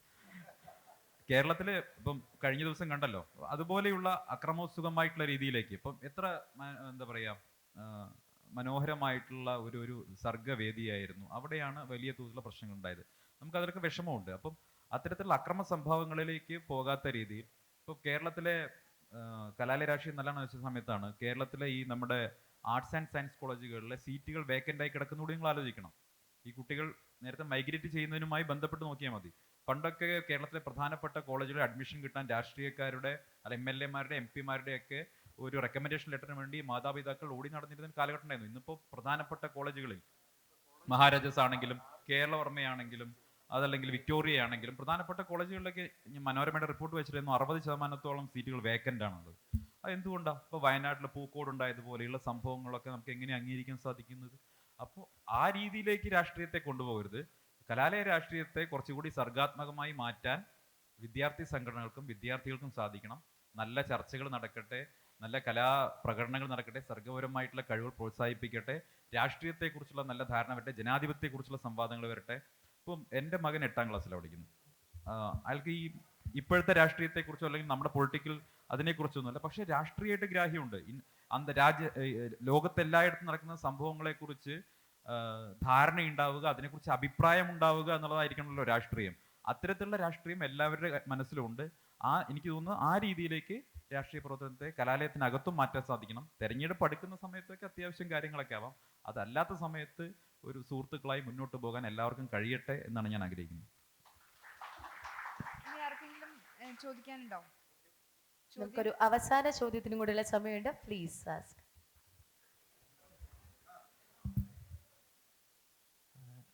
ഷോൺ ജോർജ് സാറിനോടാണ്. സാറ് മുമ്പേ ഇവിടെ പറഞ്ഞു, അതായത് വെളിയിൽ പോയി അമേരിക്കയിൽ പോയിട്ട് സായിപ്പിൻ്റെ സർവീസ് ചെയ്യുന്ന കാര്യം പറഞ്ഞിരുന്നു. അപ്പോൾ നമുക്ക് ഉദാഹരണത്തിന് ഒരു ഹോട്ടൽ ഇൻഡസ്ട്രിയിൽ വർക്ക് ചെയ്യാൻ പോകുന്ന ഒരു എംപ്ലോയി ഇവിടെ 2 വർഷം അല്ലെങ്കിൽ 3 വർഷം 4 വർഷം കോഴ്സ് പൂർത്തിയാക്കി കേരളത്തിൽ അല്ലെങ്കിൽ ഇന്ത്യയിൽ വർക്ക് ചെയ്യുമ്പോൾ അവൻ സർവീസ് ചെയ്യുമ്പോൾ അവന് കിട്ടുന്നത് 15,000 20,000 രൂപയാണ്. അല്ലേ? ശരിയല്ലേ? നിങ്ങൾക്കറിയായിരിക്കും. നേരെ മറിച്ച് സാറ് പറഞ്ഞ പോലെ അമേരിക്കയിലേക്ക് പോകുമ്പോൾ അവിടെ സർവീസ് ചെയ്ത് അവൻ ഉണ്ടാക്കുന്നത് അതിൻ്റെ ഇരട്ടിയാണ്. അപ്പം എന്തുകൊണ്ടാണ്? ഇരട്ടിയല്ല, അതിന് മുകളിലാണ്. അതിന് മുകളിലാണ്. സാറിന് തന്നെ അറിയാമല്ലോ. അപ്പം അതിനെ നമുക്ക് കുറ്റം പറയേണ്ട കാര്യമുണ്ടോ? സിമ്പിൾ ഉത്തരം. നിങ്ങൾ ഇവിടുന്ന് +2 കഴിഞ്ഞിട്ട് പാത്രം കഴുകാൻ പോകരുതെന്നാണ് ഞാൻ പറഞ്ഞത്. നിങ്ങൾ bachelor of hotel management BHM പഠിച്ചിട്ട് പാത്രം കഴുകാൻ പൊക്കൂ, എനിക്ക് സന്തോഷമുള്ളൂ. നിങ്ങൾ BHM പഠിച്ചിട്ട് പോവുക, അവിടെ ചെല്ലുമ്പോൾ നിങ്ങൾ പാത്രം കഴിയുമ്പോൾ കൂടുതൽ ശമ്പളം കിട്ടും. അല്ല മോനെ, അതിനകത്തെ ഒരു കാര്യം എന്ന് വെച്ചാൽ ഇന്നിപ്പം US വേറെ സിറ്റുവേഷനാണ്. അപ്പോൾ ഒത്തിരി കുട്ടികൾ നമ്മുടെ നാട്ടിൽ നിന്ന് UK പോകുന്നുണ്ട്. UK പോകുന്ന കുട്ടികളൊക്കെ അവിടെ പല യൂണിവേഴ്സിറ്റികളും പോകുന്നത് അവിടുത്തുകാർക്ക് വേണ്ടാത്ത കോഴ്സുകളും അതിനാൽ തന്നെ യൂണിവേഴ്സിറ്റികൾ കാലിയായിട്ട് കിടക്കുന്ന കോഴ്സുകളിൽ അപ്ലൈ ചെയ്താൽ അപ്പം തന്നെ ജോലി കിട്ടും. അങ്ങനെയുള്ള കോഴ്സുകൾ അവിടെ പഠിക്കാൻ പോയാൽ പിന്നെ 3 വർഷം കോഴ്സ് കഴിഞ്ഞിട്ട് ഒരു 2 years സ്റ്റേ ബാക്ക്, അതിനൊരു 3000 പൗണ്ട് പഠിച്ചിട്ട് ഈ പിള്ളേർ ഇങ്ങനത്തെ ജോലി ചെയ്തിട്ട് അവിടെ ജോലി കിട്ടത്തില്ല. അപ്പം കബളിപ്പിക്കപ്പെട്ട ഒത്തിരി കുട്ടികൾ നമ്മുടെ നാട്ടിൽ നിന്ന് +2 കഴിഞ്ഞ് പുറത്ത് പോകുന്നുണ്ട്. അപ്പം അതിൽ നമ്മൾ ഒരിക്കലും വീണു പോകാൻ പാടില്ല. നമ്മൾ നല്ല കോഴ്സാണ് കിട്ടുന്നതെങ്കിൽ അവിടെ ജോലി കിട്ടുന്ന ഉറപ്പുണ്ടെങ്കിൽ പോകുന്നതും കൊണ്ട് ഒരു കുഴപ്പമില്ല. ഷോൺ അതാണ് ഉദ്ദേശിച്ചതെന്ന് ഞാൻ വിചാരിക്കുന്നു. തീർച്ചയായും. ഞാൻ പറയാം, ഞാനൊരു ബാങ്കിൻ്റെ വൈസ് ചെയർമാനാണ്. 1000 കോടി രൂപയുടെ ടേൺ ഓവർ ഉള്ള ബാങ്കാണ്. ഇന്ന് ഏറ്റവും കൂടുതൽ എൻ്റെ ബാങ്കിൽ NBA എന്ന് പറയുന്ന വിദേശ വിദ്യാഭ്യാസ വായ്പകളാണ്.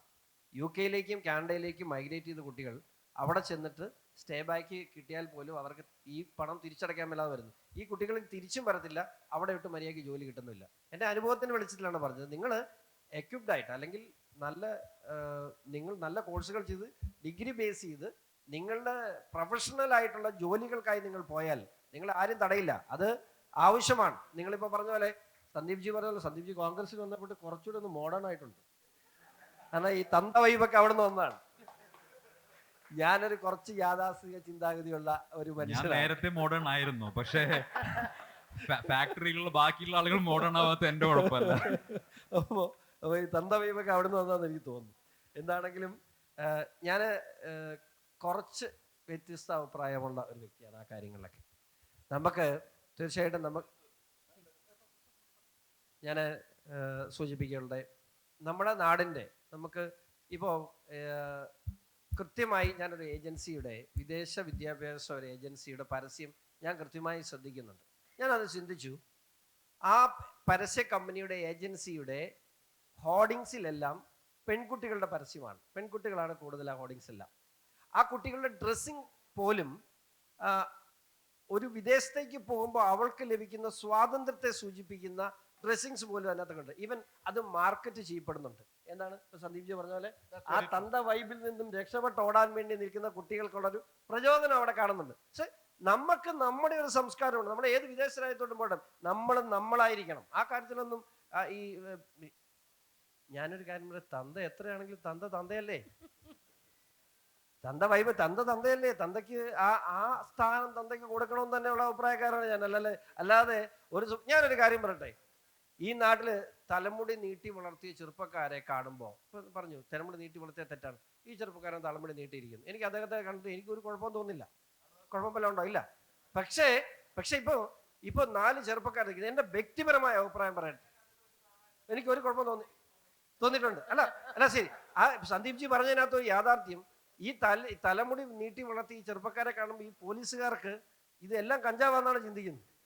അല്ല, അങ്ങനെ ഒരു കാലഘട്ടം ഉണ്ട്. അത് സത്യമാണ്, അതൊരു യാഥാർത്ഥ്യമാണ്. ഞാൻ പറഞ്ഞത് അതൊന്നും എതിരെന്നല്ല. പക്ഷേ ഈ ഇതിന്റെ ഒരു സൈഡിൽ അതുണ്ട് എന്നുള്ളത് യാഥാർത്ഥ്യവും നമ്മൾ അംഗീകരിച്ചു പോകണം. കാരണം ഇന്ന് കൊച്ചി എന്ന് പറയുന്ന MTMA പിടിയിലാണ്. 100%. ഞാൻ പറയുന്നത് 60% ചെറുപ്പക്കാർ അത് ഉപയോഗിക്കുന്നു എന്ന് പറയുന്നത് നമുക്ക് നിഷേധിക്കാനൊന്നും പറ്റില്ല. എല്ലാം ഉപയോഗിക്കണം, പക്ഷെ അതിനൊക്കെ ലിമിറ്റേഷൻ ഉണ്ട്. ഞാൻ പറഞ്ഞത് ഇപ്പൊ 4 ചെറുപ്പക്കാർ ഒരുമിച്ച് ഇന്ന് 15 അല്ലെങ്കിൽ 16 വയസ്സുള്ള ചെറുപ്പക്കാർ ഒരുമിച്ച് 4 ബൈക്കിന് ചുറ്റും നിന്ന് വർത്തമാനം പറയുന്നിടത്ത് നിന്ന് അവൻ സിഗരറ്റ് വലിക്കുകയാണ്. അവൻ സിഗരറ്റ് വലിക്കുന്ന 15 വയസ്സുള്ള ചെറുപ്പക്കാരൻ സിഗരറ്റ് വലിക്കുന്നിടത്ത് നിന്ന്, മോനെ നീ എന്തിനാ സിഗരറ്റ് വലിക്കുന്നത് നിങ്ങൾക്കൊന്ന് ചോദിക്കാവോ?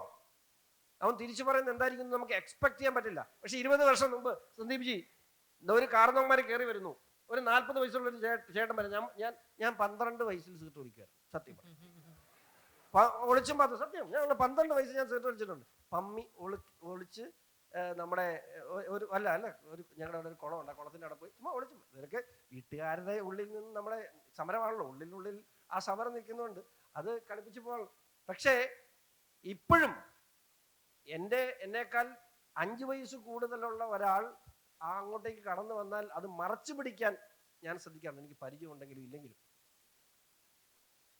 അത് മറച്ചു പിടിക്കാനും അല്ലെങ്കിൽ അവരോട് മാന്യത കാണിക്കാനും നമ്മൾ ശ്രദ്ധിച്ചിട്ടുണ്ട്. പക്ഷെ ഇന്നത്തെ തലമുറ ശ്രദ്ധിക്കുന്നുണ്ടോ? അവിടെ നിന്ന് ചെയ്യും. നീ ആരാടാ 15 വയസ്സുള്ളവൻ 45 വയസ്സുള്ള ആളോട് ചോദിക്കും, നീ ആരാടാ എന്നോട് ചോദിക്കും, എൻ്റെ തന്ത എന്നോട് ചോദിക്കുന്നില്ല, പിന്നെ നീ ആടാ ചോദിക്കുന്നത് എന്ന് ചോദിക്കുന്ന ഒരു തലമുറയെ അങ്ങനെ പ്രോത്സാഹിപ്പിക്കും. അത് പ്രോത്സാഹിപ്പിക്കണം. നമുക്ക് അപ്പനാരാന്നറിയണം, അമ്മ ആരാന്നറിയണം, നമ്മുടെ സംസ്കാരം എന്താണെന്ന് അറിയണം, ഒപ്പം ആടിച്ചു പൊളിക്കാൻ വേണം. അതിനൊന്നും ഒരു പറ്റൂല. അതാണ് എൻ്റെ അഭിപ്രായം. ഷോൺ പറഞ്ഞതിനോട് എനിക്ക് തോന്നുന്നത് ഷോൺ BJPയിൽ വന്നപ്പോൾ പഴയ ലിബറൽ മൂല്യങ്ങളൊക്കെ നഷ്ടപ്പെട്ടു എന്നുള്ളതാണ്. അപ്പൊ ഞാൻ പറയുന്നത് അദ്ദേഹം ലിബറലായപ്പോ ഞാൻ കുറച്ച് യാഥാസ്ഥിതികരായി. അതെ, ഞാൻ പറയുന്നത് ഇപ്പം അദ്ദേഹം പറഞ്ഞത് കൊച്ചി നഗരത്തിലെ MDMA യൂസിനെ കുറിച്ചോ ഡ്രഗ്സിന്റെ യൂസിനെ കുറിച്ചോ പറഞ്ഞു. അതിന് കേരളത്തിലെ യുവാക്കൾ എങ്ങനെയാണ് റെസ്പോൺസിബിൾ ആവുന്നത്? കേരളത്തിലെ ഗവൺമെന്റ് എന്താ ചെയ്യുന്നത്? കേരളത്തിലെ പോലീസ് എന്താ ചെയ്യുന്നത്? ആരാ അതിന്റെ റെസ്പോൺസിബിലിറ്റി? ഇത് പിടിക്കാൻ ആരാ തടസ്സമുള്ളത്? അവരെയല്ലേ പിടിക്കേണ്ടത്, അല്ലാതെ ബൈക്കിൽ പോകുന്ന 2 പിള്ളേരെയാണോ പിടിക്കേണ്ടത്? അവരുടെ കയ്യിൽ നിന്ന് കിട്ടുന്ന ഒരു 1/2 ഗ്രാം പിടിച്ചാൽ കേസ് അവസാനിപ്പിക്കുകയാണോ, അതിന്റെ സോഴ്സിലേക്ക് പോയി അവരെ മുഴുവൻ പിടിക്കുകയാണോ വേണ്ടത്? അത് നടക്കുന്നില്ലല്ലോ. അത് നടക്കാതെ ഈ ചെറുപ്പക്കാരുടെ ഉത്സവങ്ങൾ ആഘോഷങ്ങളെ മുഴുവൻ അതിന്റെ പേരിൽ ഇല്ലാതാക്കുന്നതിനോടാണ് എനിക്ക് വിയോജിപ്പ്. 1, 2 വസ്ത്രത്തെ കുറിച്ച് അദ്ദേഹം പറഞ്ഞു. വസ്ത്രം ഇഷ്ടമുള്ള വസ്ത്രം ധരിക്കാൻ നമ്മുടെ രാജ്യത്തിന് സ്വാതന്ത്ര്യമുണ്ട്. അത് മോഡേൺ ആയിട്ടുള്ള ഒരു വസ്ത്രം ധരിച്ചത് കൊണ്ട് അവരുടെ കമ്മിറ്റ്മെന്റ്, രാജ്യത്തോടുള്ള കമ്മിറ്റ്മെന്റോ സമൂഹത്തോടുള്ള കമ്മിറ്റ്മെന്റോ കുറഞ്ഞു പോകുമെന്ന് എനിക്ക് തോന്നുന്നില്ല. ഒന്ന്. രണ്ട്, എനിക്ക് തോന്നുന്നില്ല കാര്യം ഇപ്പോൾ കുറച്ച് വർഷം മുമ്പ് കേരളത്തിന്റെ വസ്ത്രം ഇങ്ങനെയായിരുന്നു അല്ലല്ലോ. ഇത് ഒരു 10 വർഷം മുമ്പോ 20 വർഷം മുമ്പോ അല്ലെങ്കിൽ 30 വർഷം മുമ്പോ അതിലും പഴമല്ലോ. വസ്ത്രം പോലും ധരിക്കാത്ത ആളുകൾ ഉണ്ടായിരുന്നൊരു നാടല്ലേ ഇത്. അപ്പം എനിക്ക് ഓർമ്മയുണ്ട്, അപ്പം അർദ്ധനഗ്നകളായിട്ടായിരുന്നു പലപ്പോഴും സ്ത്രീകൾ, പ്രായമുള്ള സ്ത്രീകളൊക്കെ ആ കാലത്ത് നടന്നിട്ടുണ്ടായിരുന്നത്. അപ്പൊ അങ്ങനത്തെ ഒരു നാടായിരുന്നു കേരളം. അത് കാലാന്തരത്തിൽ ഓരോ സമയത്തെയും വസ്ത്രത്തിന്റെ ഫാഷൻ അനുസരിച്ചിട്ട് നമ്മുടെ കുട്ടികൾ മോഡേൺ ആയിട്ട് വസ്ത്രം ധരിക്കട്ടെ, അല്ലെങ്കിൽ പുതിയ ഔട്ട്ലെറ്റിൽ വരട്ടെ, എന്തായാലും കുഴപ്പമുള്ളത്. ഇനി അവർക്ക് വിദേശത്ത് പോകുമ്പോൾ അങ്ങനെ വസ്ത്രം ധരിക്കാനുള്ള അവസരം കിട്ടുന്നു എന്നാണെങ്കിൽ അത് കുഴപ്പം നമ്മുടേതാണ്. നമ്മൾ എന്ത് ചെയ്യണം?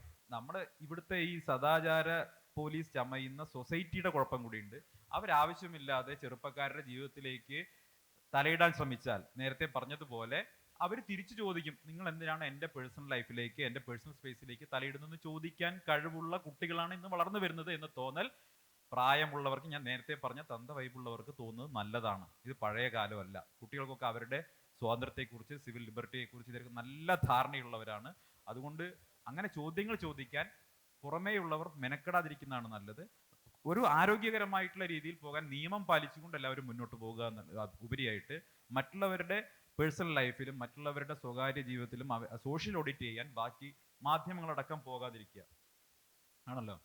മാധ്യമപ്രവർത്തകരുടെ പേഴ്സണൽ ലൈഫിൽ ആരും സോഷ്യൽ ഓഡിറ്റ് ചെയ്യാൻ പോകാറില്ല. അത് വന്നു കഴിഞ്ഞാൽ എല്ലാം ഒറ്റക്കെട്ടാണ്.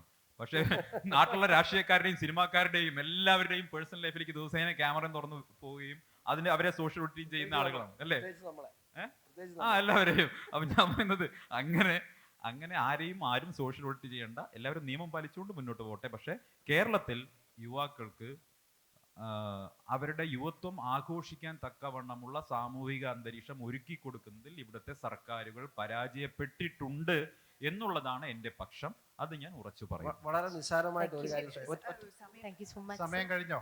ഒരു 1.5 മിനിറ്റ് എടുത്തോട്ടെ. Session Tom is here. Just ഒരു one thought for the യൂണിവേഴ്സിറ്റിക്കുള്ള ഒരു തോട്ട് ഞാൻ പ്ലേസ് ചെയ്യുകയാണ്. ഇവിടെ ഇരിക്കുന്ന എല്ലാ യുവാക്കളും, നിങ്ങൾ ഈ കോഴ്സ് കഴിയുമ്പം ഒരു ജോലിക്ക് കയറുമ്പം നിങ്ങൾക്കൊരു ഇൻ്റർവ്യൂ ഉണ്ട്. ആദ്യം ചിലപ്പോൾ ഒരു ആപ്റ്റിറ്റ്യൂഡ് ടെസ്റ്റ് ഉണ്ട്, പിന്നെ ചിലപ്പോൾ ഒരു GD കാണും. അതിപ്പോൾ നിങ്ങളൊരു ലോയർ ആണെങ്കിൽ ഏത് ജോലിക്ക് പോയാലും ഈ നമ്മുടെ നാട്ടിൽ you have to go through an aptitude test. ഈ രാജ്യം എങ്ങനെ മുന്നോട്ട് പോകണമെന്ന് തീരുമാനിക്കുന്ന, ഇലക്ഷനിൽ നിൽക്കുന്ന ഒരു മനുഷ്യനും ഒരു ആപ്റ്റിറ്റ്യൂഡ് ടെസ്റ്റ് ഈ നാട്ടിലില്ല. അത് it's food for thought for you. കാരണം നമ്മുടെ ഇവിടുത്തെ ഒരു നോമിനേഷൻ പ്രോസസ്, നമ്മൾ നോമിനേഷൻ കൊടുക്കുന്നു, സ്ക്രൂട്ടിനി വരുന്നു, അതിനുശേഷം നോമിനേഷൻ അക്സെപ്റ്റ് ചെയ്യുന്നു. ഈ ഗ്യാപ്പിൽ we have to find a mechanism, an aptitude test in maybe civic sense, good governance, or Indian political history, political ethics. ഇത് ചെയ്യുമ്പോൾ ഇത് ക്ലിയർ ചെയ്യണം എന്നുള്ള കണ്ടീഷൻ വന്നു കഴിഞ്ഞാൽ political parties will be force to train their candidates, because അവരുടെ candidates എല്ലാം പാസ്സായി വരണം. So that will immediately add value to our political system. People become aware, അവിടെ എന്താണ് ഉദ്ദേശിക്കുന്നത് അവെയർനെസ് വരും. ഇത് ഒരു തോട്ടായിട്ട് I am presenting to the university. Thank you so much sir. And like I'm pretty sure ഇനിയും ഒരുപാട് കാര്യങ്ങൾ ചർച്ച ചെയ്യാനും ചോദ്യം ചെയ്യാനുമുണ്ട്. But the time has come to a limit. Thank you so much for your participation. And of course, sir പറഞ്ഞ ചില queries and our honorable director of new initiatives, Mr. Tom M. Joseph, would love to address it. So can we kindly have you on the stage, please? എല്ലാം വളരെ രസകരമായ സെഷനായിരുന്നു. ഇത്രയും എനിക്ക് തോന്നുന്നു interest ചെയ്യാനുള്ള session നമ്മുടെ സമ്മറ്റി നടന്നിട്ടില്ല. ഞാനിതൊന്ന് ആഡ് ചെയ്തോട്ടെ. നിങ്ങൾ പറഞ്ഞ ട്രഡീഷണൽ ചട്ടക്കൂട് ബ്രേക്ക് ചെയ്യാനാണ് ഞങ്ങൾ ചെയ്തത്. ഈ കഴിഞ്ഞ 7 ദിവസമായിട്ട് ഒരു ക്യാമ്പസിലും കേരളത്തിൽ ഒരു യൂണിവേഴ്സിറ്റിയും ചിന്തിക്കാത്ത, യൂണിവേഴ്സിറ്റി പോട്ടെ ഒരു മീഡിയ ഹൗസ് അല്ല, കേരളത്തിൽ ഒരു ഗവൺമെൻറ് പോലും ചിന്തിക്കാത്തൊരു ഇവൻ്റാണ് ഈ 7 ദിവസം 7 ട്രാക്കുകളിലായിട്ട് 300 സെക്കൻഡ് ജസ്റ്റ് അദ്ദേഹം പറഞ്ഞൊരു കാര്യം ആഡ് ചെയ്യട്ടെ. നിങ്ങളുടെ ഒരു പ്രൈവറ്റ് യൂണിവേഴ്സിറ്റി കേരളത്തിലേക്ക് വരാൻ പോലും എത്ര കാലം എടുത്തു എന്നുള്ളതാണ് പോളിസി പാരാലിസിസിന്റെ, കേരളത്തിലെ നയവൈകല്യത്തിന്റെ ഏറ്റവും വലിയ ഉദാഹരണമായിട്ട് കാണുന്നത്. നിങ്ങൾ വന്നപ്പോൾ ഉണ്ടായ ചേഞ്ച് ഇതുപോലെ മനോഹരമായ യൂണിവേഴ്സിറ്റി. അതെ, 5 വർഷം ഞങ്ങളിവിടെ സ്ട്രഗിൾ ചെയ്തിട്ടാണ് ഞങ്ങൾ എസ്റ്റാബ്ലിഷ് ചെയ്തത്. അപ്പോൾ ഇതാണ് ഞങ്ങൾ സ്വപ്നം കണ്ട കിനാശ്ശേരി. അപ്പോൾ നിങ്ങൾ ഈ പറഞ്ഞ ഈ ക്യാമ്പസിലേക്ക് ഞങ്ങളുടെ ഇൻസ്റ്റാ പേജിലൊക്കെ നോക്കിയാൽ കാണാം എന്ത് ലിബറൽ ആയിട്ടുള്ള ഒരു ക്യാമ്പസാണ്. നിങ്ങൾ പുറത്തേക്ക് ജർമ്മനിക്കോ ഇംഗ്ലണ്ടിലോ ഒന്നും പോകണ്ട. ഇവിടെ ഞങ്ങളെല്ലാം സെലിബ്രേറ്റ് ചെയ്യുന്നു. ഈ ഫെസ്റ്റിവൽ തന്നെ ഇതിൻ്റെ പേരിട്ടിരിക്കുന്ന ഫെസ്റ്റിവൽ എന്ന്, അപ്പോൾ സെലിബ്രേഷനാണ് അതിനകത്ത്, ഫ്യൂച്ചർ സെലിബ്രേറ്റ് ചെയ്യുവാണ്. കാരണം നമ്മൾ ബിലീവ് ചെയ്യുന്ന ഒരു കാര്യമുണ്ട്, പ്രസൻറ്റ് നമ്മൾ ഡീൽ ചെയ്തുകൊണ്ടിരിക്കുന്നു, പാസ്റ്റ് ഓൾറെഡി ഡീൽ ചെയ്ത് കഴിഞ്ഞു. ഇനി ഒരു ജനറേഷനെ പ്രിപ്പയർ ചെയ്യേണ്ടത് ഫ്യൂച്ചറിന് വേണ്ടിയാണ്. ഈ പൊളിറ്റിക്സിൻ്റെ കാര്യം പറയാം, നമുക്കൊരു ഫ്യൂച്ചർ ലീഡർഷിപ്പ് പ്രോഗ്രാം ഉണ്ട്. നമ്മൾ ഹൈബിയുടെ MBയുടെ ഓഫീസിൽ ഇൻറ്റേൺസ്, നമ്മുടെ സ്റ്റുഡൻസ്, നമുക്ക് 4 മണിക്കൂറേ 5 മണിക്കൂറേ ക്ലാസ് ഉള്ളൂ. സ്റ്റുഡൻസിന് ഒരു ഓപ്പർച്യൂണിറ്റി കിട്ടുവാണ്. ഒരു MBയുടെ ഓഫീസ്, MB പ്രസൻറ്റ് ചെയ്യേണ്ട, ഇപ്പോൾ പാർലമെൻറ്റിൽ പ്രിപ്പയർ ചെയ്യുന്ന സ്പീച്ച് പോലും പ്രസൻറ്റ് ചെയ്യാനുള്ള, പ്രിപ്പയർ ചെയ്യാനുള്ള ഒരു ഓപ്പർച്യൂണിറ്റി, ഡാറ്റ അനലൈസ് ചെയ്യാനും പ്രൊജക്റ്റ് ഹാൻഡിൽ ചെയ്യാനും. എനിക്ക് തോന്നുന്നു ഒരു യൂണിവേഴ്സിറ്റി, ഒരു കോളേജും കേരളത്തിൽ ഇൻട്രൊഡ്യൂസ് ചെയ്യാത്ത ഫ്യൂച്ചർ ലീഡർഷിപ്പ് പ്രോഗ്രാം. അത് കണ്ടിട്ട് ഇപ്പോൾ രാജീവ് മിനിസ്റ്ററുടെ ഓഫീസ്, VD സതീഷിൻ്റെ ഓഫീസ്, ഫണ്ട് യൂട്ടിലൈസേഷൻ ഉണ്ടാവും അല്ലേ? ഫണ്ട് യൂട്ടിലൈസ് ഉണ്ട്, പ്രൊജക്ട് മാനേജ്മെന്റ് എല്ലാം ചെയ്യുന്നുണ്ട്. കാരണം ഒരു ക്യാമ്പസ് പൊളിറ്റിക്സിനും ഈ ഒരു ഓപ്പർച്യൂണിറ്റി ഇല്ല. കാരണം ക്യാമ്പസ് പൊളിറ്റിക്സിന്റെ ഓപ്പർച്യൂണിറ്റി ഒന്ന് സ്ട്രൈക്ക് വിളിക്കാനും 2 പബ്ലിക് സ്പീക്കിംഗും ആണ്. ഈ ഒരു ഓപ്പർച്യൂണിറ്റി ക്യാമ്പസ് പൊളിറ്റിക്സിലില്ല. അപ്പോൾ ഈ സമ്മിറ്റിന്റെ ഒരു വിഷൻ എന്ന് പറഞ്ഞാൽ 15 വർഷം ഡൗൺ ദ ലൈനിൽ half of the cabinet should come from this university. And അതുപോലെ നല്ല യൂണിക്കോൺസ് വരണം, നല്ല ഓൺടർപ്രണേഴ്സ് വരണം, നല്ല ഫിലിം മേക്കേഴ്സ് വരണം, നല്ല ആർക്കിടെക്ട്സ് വരണം. ആ ഒരു ടാലൻറ്റിനെ ഇവിടെ പിടിച്ചു നിർത്താനുള്ള എക്സസൈസാണ് ഈ സമ്മിറ്റ്. അതിനുവേണ്ടിയുള്ള എഫോർട്ടാണ് ഞങ്ങൾ ഇടുന്നത്. അതിന് നിങ്ങളുടെ എല്ലാവരുടെയും സഹകരണം. കാരണം നമ്മൾ we are here to make an impact. ഒരു ഇമ്പാക്റ്റ് ഉണ്ടാക്കാൻ വേണ്ടി മാത്രമാണ് ഞങ്ങളുള്ളത്. കാരണം ഇതൊരു നമ്പർ ഗെയിം അല്ല. We are not recruiting not more than 1200 students in our campus. And for that getting the 1200 students we don't do any advertisements. ഞങ്ങൾ admission open ചെയ്താലും ഞങ്ങൾക്ക് 1200, but we want to catch the best students, attract the best students to the campus. എന്നാൽ ഈ 15 വർഷം കഴിയുമ്പോൾ if you want to make a change in the country, that change should start from the institutions. Education is the one place the change is. ആ ഒരു ഫിലോസഫിയിലാണ് ഞങ്ങൾ believe ചെയ്യുന്നത്. അതാണ് doctor ലാലുണ്ട്. ഞാൻ ഡോക്ടർ ലാലിനോട് 2 ആഴ്ച മുമ്പ് ഞങ്ങൾ ഇങ്ങനെ സംസാരിച്ചുകൊണ്ടിരിക്കും ഹൗ ഡിഫറെൻറ്റ് വി ആർ എന്നുള്ളത്. അപ്പം ഇവിടെ യൂണിവേഴ്സിറ്റി ഈ സമ്മിറ്റ് നടക്കുവാണ്. നമ്മൾ മനോഹരമായ ഫുഡ് സ്ട്രീറ്റ്, രാവിലെ 2 മണി വരെ അൺപ്ലഗ്ഡ് ആയിട്ടുള്ള മ്യൂസിക്. അത് സ്റ്റുഡൻസ് ഇവിടെ ഒരു ജെൻഡർ വ്യത്യാസമില്ല, അല്ലെങ്കിൽ ഈ പറയുന്ന ഡ്രസ്സ് സെൻസ് ഞാൻ തന്നെ കണ്ടു, പിള്ളേരുടെ ഡ്രസ്സ്, ഞാൻ ടീഷർട്ട് ഇട്ടാണ് ക്യാമ്പസിൽ പോകുന്നത്. അപ്പോൾ പിന്നെ ബാക്കിയുള്ള കാര്യം പറയാനുണ്ട്. അപ്പോൾ അങ്ങനെ ഒരു വളരെ ലിബറൽ ആയിട്ടൊരു ക്യാമ്പസ്. എനിക്ക് തോന്നുന്നത് എല്ലാ സ്റ്റുഡൻസ്, ഈ പിള്ളേരുടെ എനർജി നോക്കി 6ാമത്തെ ദിവസമാണ് അല്ലേ, 6 ദിവസം ഒരു ഫെസ്റ്റിവല്, നാളെ 7ാം ദിവസം തീരുവാണ്. ആ എനർജിയാണ് ഇവിടെ അവർ കീപ്പ് ചെയ്യുന്നത്. അപ്പം എല്ലാവർക്കും ഇതിൽ നിങ്ങളുടെ വെച്ച തോട്ട്സ് ഞങ്ങളുമായിട്ട് അലൈൻ ചെയ്യുന്നു, ഞങ്ങളുടെ വിഷനുമായിട്ട് അലൈൻ ചെയ്യുന്നു. And I think we can bring a change here, a very futuristic change. Thank you once again. Thank you so much, Mr. Tomam Joseph. And of course, that was a valid and very valuable message. And also, ഇന്ന് നമുക്കിപ്പം എത്തിച്ചേർന്ന നമ്മുടെ ഈ ജനകീയ നേതാക്കൾക്ക് നമ്മുടെ ഒരു സ്നേഹസൂചകമായ സമ്മാനം നൽകുന്നതിനോടുകൂടി ശ്രീ ടോമം ജോസഫ് അവർകളോട് ഞാൻ ആവശ്യപ്പെട്ടുകൊള്ളട്ടെ. May I humbly request Mr. Appu John Joseph, sir, our honorable politician from the Kerala Congress, to kindly accept a token of love and appreciation from our end. അദ്ദേഹം എടുത്തു പറഞ്ഞ adaptability and adoptability, let it be a key takeaway. And also politics, ഏറ്റവും മികച്ച, ഏറ്റവും brainy ആയിട്ടുള്ള, ഏറ്റവും നന്നായി ചിന്തിക്കാൻ കഴിയുന്ന ഒരു യുവതലമുറയെ പൊളിറ്റിക്സിലേക്ക് അദ്ദേഹം ക്ഷണിച്ചിരിക്കുകയാണ്. So let it be a thought for each one of you, let it be a seed for inspiration. Thank you so much once again, Mr. Appu John Joseph. And now may I humbly request Mr. Sean George to kindly accept this gesture of deep respect from our end, please. അദ്ദേഹം എടുത്തു പറഞ്ഞ ഒരു കാര്യം, അത് നമുക്ക് എപ്പോഴും ഓർക്കാം. നമ്മളുടെ ഇവിടെയുള്ള ആ ഒരു ഇന്റലക്ച്വൽ ഡ്രെയിനേജ് അത് വരാതെ, ആ ഒരു ചോർച്ച വരാതെ നമുക്ക് സൂക്ഷിക്കാം. അതിനു വേണ്ടിയുള്ള എഫോർട്സ് നമുക്കിടാം. കഴിവുള്ള ചെറുപ്പക്കാർ രാഷ്ട്രീയത്തിലേക്ക് കടന്നു വരാതിരുന്നാലുള്ള ഒരു പ്രതിസന്ധി കൂടി അദ്ദേഹം ഉയർത്തിക്കാട്ടിരിക്കുകയാണ്. Thank you so much. And now mister Sandeep ji Warrier, thank you so much for highlighting the fact on the underemployment. And അതുപോലെ ഹൈലി എഡ്യൂക്കേറ്റഡ് ആയ യങ്സ്റ്റേഴ്സിന് ജോലി സാധ്യതയുടെ ഒരു കുറവ് അദ്ദേഹം ഇവിടെ ഉയർത്തിക്കാട്ടിരിക്കുന്നു. And you have voiced out much of the youngsters concern. Thank you so much once again. And finally നാളെയുടെ ശബ്ദം, may also request Sri Tomam Joseph sir to kindly hand over the token of respect to Arya P. Nair as well for the smooth conduct of the speech. നാളെയുടെ ശബ്ദമാകേണ്ടവർക്ക് ഇന്നത്തെ ശബ്ദമായവരുമായുള്ള ഒരു ചർച്ച ഇത്രയും മനോഹരമായി സാധ്യമാക്കി തന്നതിലുള്ള നന്ദി അറിയിച്ചുകൊള്ളുന്നു Arya. Thank you so much. And also once again may humbly request നമ്മുടെ പാനലിസ്റ്റ് എല്ലാവരും ഒത്തുചേർന്ന ഒരു ഫോട്ടോഗ്രാഫിനോട് കൂടി ആവശ്യപ്പെട്ടുകൊള്ളട്ടെ. Tom sir, you also kindly join with them please. And once again, let us all give a huge round of applause to these wonderful panelists for this incredible session that they have put forward for us. ഇത്രമേൽ കയ്യടി ഉയർന്ന ഒരു discussion നമ്മളുടെ ഇവിടെ ഈ ഒരു സമ്മിറ്റിൽ ഈ ഒരു വെന്യൂവിൽ ഉണ്ടായിട്ടില്ല. Thank you so much for each one of U.